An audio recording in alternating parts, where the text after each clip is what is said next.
Alright, kirvatsijytä takana, ensimmäinen myyntipäivä takana. Mikä päivä. Meillä oli muutamia hetkiä, missä me saatiin sykki oikein kunnolla. Me oltiin 200 Iinan kanssa tänään hommissa. Onneksi tulevina päivinä on useampia henkilöitä töissä, etenkin Porisperen pääpäivinä. Meitä on 3 henkeä koko ajan ainakin.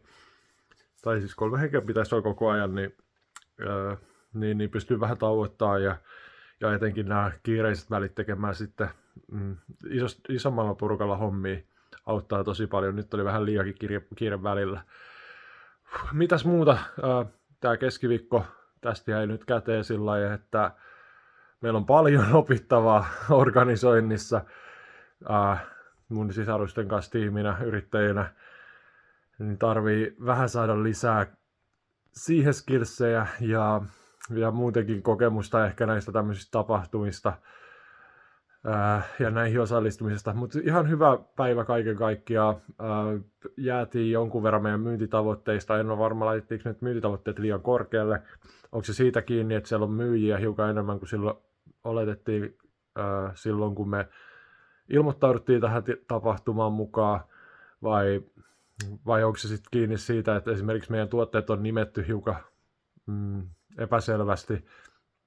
Se tuntuu siltä, että meidän tuotteet ei aukea ehkä siihen luukulle tuleville henkilöille riittävän helposti. Meillä on tällä hetkellä pupunburgeri, mikä on siis tämä meidän seitanburgeri, ja karhunburgeri. Ne on ne meidän pääjutut siinä tällä hetkellä. Karhunburgeri on vähän samantyylinen kuin pupu, mutta siinä on jauhelihapihvi. Tehtiin se tuossa Porissa, kun huomattiin, että tarvitaan kuitenkin lihaa, ei se seitani on liian jännittävä asia liian monelle vielä, ainakin Porissa. Niin otettiin sitten se jauhelihapihvi siihen rinnalle, vaikka me oletetaankin, että se meidän seitani on hyvä ja sekasyöillekin sopiva vaihtoehto. Mutta joo, tai ehkä parempikin, niin kuin Fast Food 2.0 me puhutaan, niin se on just nimenomaan se meidän seitanpihvi, kun siinä on nykytiedon valossa se vaikuttaa siltä, että se on vähän kestävämpää ja vähän terveellisempää ja vähän niin kuin, ehkä ne pääpointit. Ja sitten siitä ei tule semmoinen samanlainen ähky kuin lihapihvistä, vaan siitä jää sillä kevyemmin syönyt olo, mutta sitten kuitenkin kylläinen olo ja etenkin pitkällä aikajänteellä mun mielestä siitä jää semmoinen hyvä olo. Toki ekalla kerralla ehkä se voi olla aika erilainen kuin niille, ketkä on tottunut ison lihaburgerin syömään. Mutta joo, I digress. Mut meillä on siis nämä 2, sitten meillä oli tulipupuburgeri, oli tänään. Me ei saatu nuggetteja, se voi olla, että se vei jonkin verran, ainakin me oltiin arvioitu, että oltaisiin tänään saatu nuggettiannoksia myytyä jonkun verran, ja sitten se vei meiltä myös meidän festarilautasen pois, minkä piti olla meidän tämmöinen vähän kalliimpi herkkulautas-tyyppinen juttu. Eli meillä jäi nuggettiannos ja tämä herkkulautas-annos pois valikoimista. Toki meillä olisi ollut se olisi ollut rankempaa vielä tuottaa niitä annoksia, ja nytkin oli jo tosiaan parissa kohtaa vähän liiankin kiire. Keskimäärin oli ehkä rauhallisempaa kuin mitä me toivottiin. Mutta näin. Eli meillä jäi 2 annosta pois. Sitten meillä oli nämä meidän burgerit, mitkä on nimetty näillä kun kuvasin. Ja sitten niissä on vielä vaihtoehtoja, että on pupunburgeri, minkä saa klassikkona, pehmeästi tulisena ja valkoisena, valkosipulina.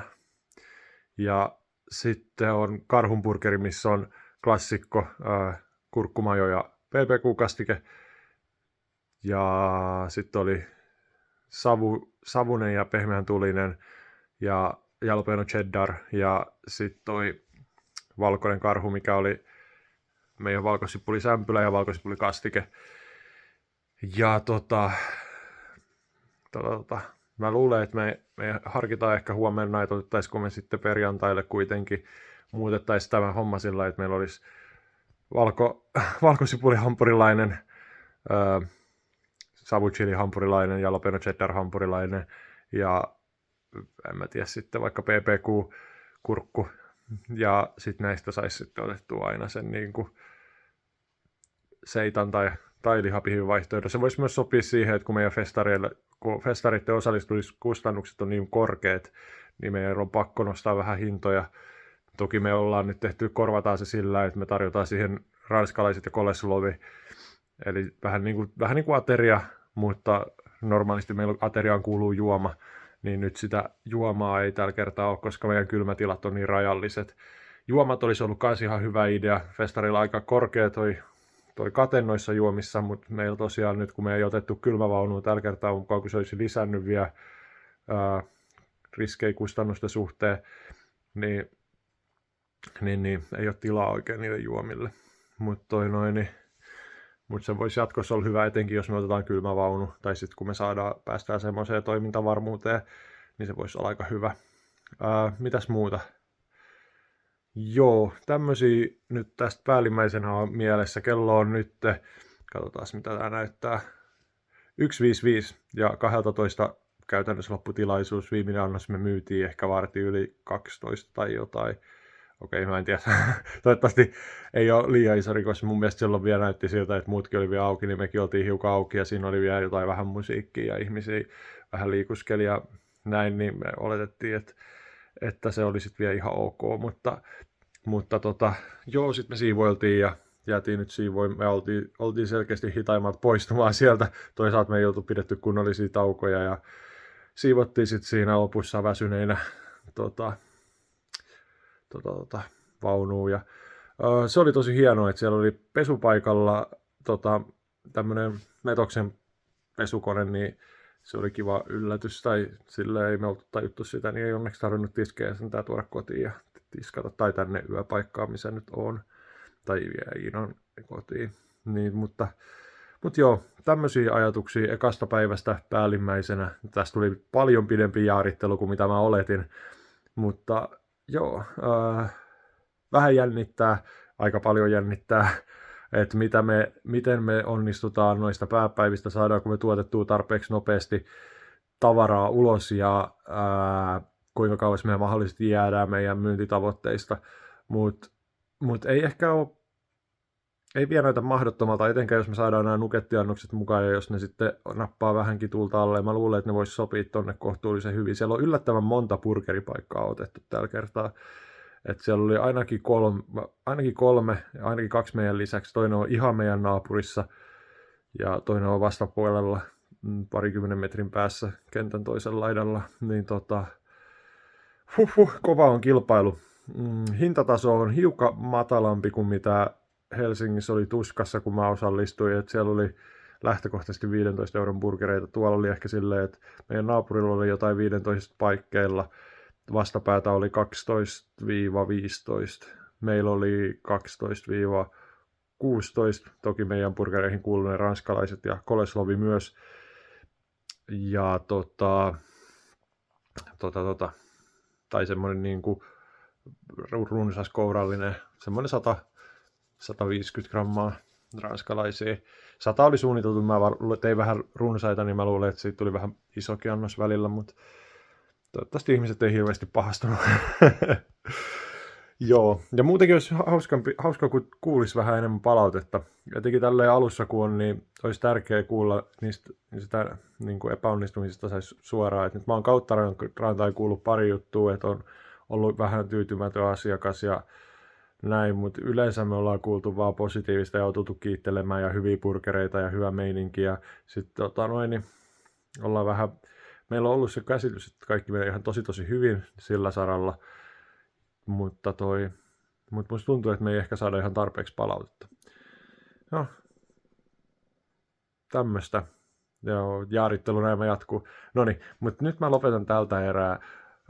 Mä voisin vielä sen kerrata, että huomiseksi tai tässä välipäivinä, niin ehkä se burgereiden nimeäminen, mahdollisesti uudelleen nimeäminen, että tehdään tuotteistetaan vähän uusiksi. Toivotaan, että saadaan ne tavarat tukusta, mitä nyt ei tällä kertaa saatu, vaikka piti saada, ja sitten saataisiin ne muut kuin burgerituotteet myös myyntiin. Ja sitten vielä, niin, se vuoronumero tai semmoiset, niin tarvii tehdä semmoiset jotkut poletit varmaan. Me mietittiin, että me voitaisiin ehkä tehdä, meillä on muutamia ihan hyvännäköisiä tarroja, niin jos siihen laittaisi tarran toiselle puolelle ja toiselle puolelle paperilapun, missä olisi joku numero ja sitten sen päällysttäisi jollain kontaktimuovilla vaikka, tai mikä se on, semmoisella kirjanpäällystysmuovilla esimerkiksi, ja sitten siihen antaisi semmoisen aina, nyt se helpottaisi, että me yksi tai kaksi kertaa meinas tulla semmoinen, että ei ollut ihan varma, että kelle nämä menikään, kun meillä oli muutama tilaus sisällä, niin sitten pystyisi ottaa vähän useamman tilauksen, ja ihmisillä olisi sitten se oma tokeni tai se joku, millä ne saa varmasti sitten se oma annoksensa. Että semmoinen joku järjestelmä meidän täytyy vielä tehdä. Meillä oli siinä nyt jo semmoinen pongijärjestelmä, mikä toimi jossain määrin, mutta sitten siinä oli vähän sitä, että se kuka kokosi sitä ei aina muistanut ottaa niitä välttämättä pois, niin sitten se tuotti vähän juttuja. Mutta tai potentiaalisesti tuotti vähän sekaannusta. Yhden kerran me se otti yksi burgeri, meillä jäi tänään, tai yksi lappu siitä poistettiin, tai se oli kadonnut sillä lailla, että jouduttiin vähän sumplimaan, mutta saatiin kuitenkin sitten asiakkaalle burgeri aika nopeasti käteen, koska siinä oli sitten tulon päällä jo samantyylisiä, että sitten me vaan heitettiin niin mutta saatiin se siis sumplittua aika hyvin. Ja niin näin, mutta katsotaan mitä tulevat päivät tuovat tullessaan. Mun jaarittelu tämä eka illan osalta päättyy tähän ja mä koitan saada lepoa ja huomenna saa vähän nukkua pidempään ja sitten ehkä hiukan leivotaan lisää sämpylöitä, katsotaan. Ciao.